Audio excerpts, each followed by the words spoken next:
Complete শাটডাউনের কর্মসূচির চতুর্থ দিনের ৭ কর্মদিবসের আলটিমেটাম দিয়ে কর্মসূচি স্থগিত করে কাজে ফিরেছেন রাজশাহী বিশ্ববিদ্যালয়ের কর্মকর্তা কর্মচারীরা। দুপুরে প্রেস ব্রিফিংয়ের মাধ্যমে কর্মসূচি স্থগিতের ঘোষণা দেন কর্মকর্তা সমিতির সভাপতি মুক্তার হোসেন। তিনি জানান, বিশ্ববিদ্যালয় প্রশাসনের আশ্বাসে তারা ৭ দিনের জন্য কর্মসূচি স্থগিত করেছে। তবে শিক্ষকরা জানিয়েছেন তাদের কর্মবিরতি চলমান থাকবে। ব্রিফিংয়ে শিক্ষক নেতারা জানান, শিক্ষক কর্মকর্তা কর্মচারীদের লাঞ্ছিতের ঘটনায় তদন্ত ও দোষীদের শাস্তির কোনো অগ্রগতি না হওয়া পর্যন্ত ক্লাস পরীক্ষা বর্জন কর্মসূচি চলমান অব্যাহত আছে। আমরা শিক্ষকদের প্রতিনিধিত্ব করি, সাধারণ শিক্ষকদের ব্যানারেই আমরা আন্দোলন করছিলাম। আমরা সাধারণ শিক্ষকদের প্রতিনিধি হিসেবে বলছি যে সাধারণ শিক্ষকরা আমাদের সাথে আছে, সবাই চায় এর সুষ্ঠু বিচার, শাস্তি দাবি করেছে।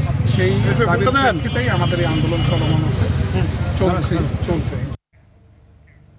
দর্শক, রাজশাহী বিশ্ববিদ্যালয় ক্যাম্পাসে আছেন আমাদের প্রতিনিধি বদরুল হাসান লিটন। সরাসরি যুক্ত হচ্ছি তার সাথে।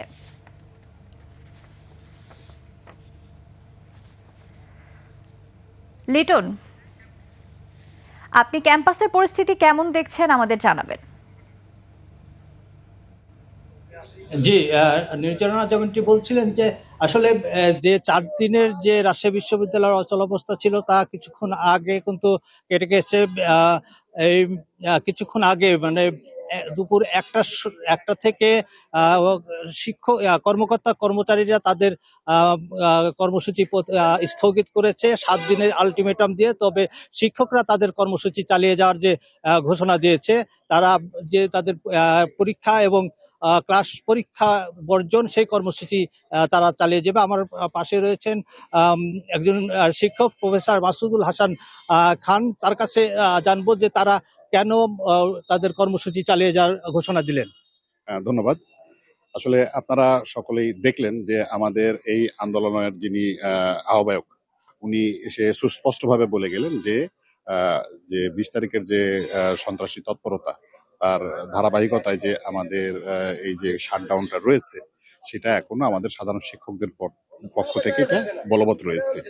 আসলে যে উদ্দেশ্যে এই কর্ম বিরতি বলেন আর শাটডাউন বলেন, আসলে সেটা তো ওই যারা সন্ত্রাসী তৎপরতা করেছে তাদের শাস্তিমূলক ব্যবস্থার দাবিতে।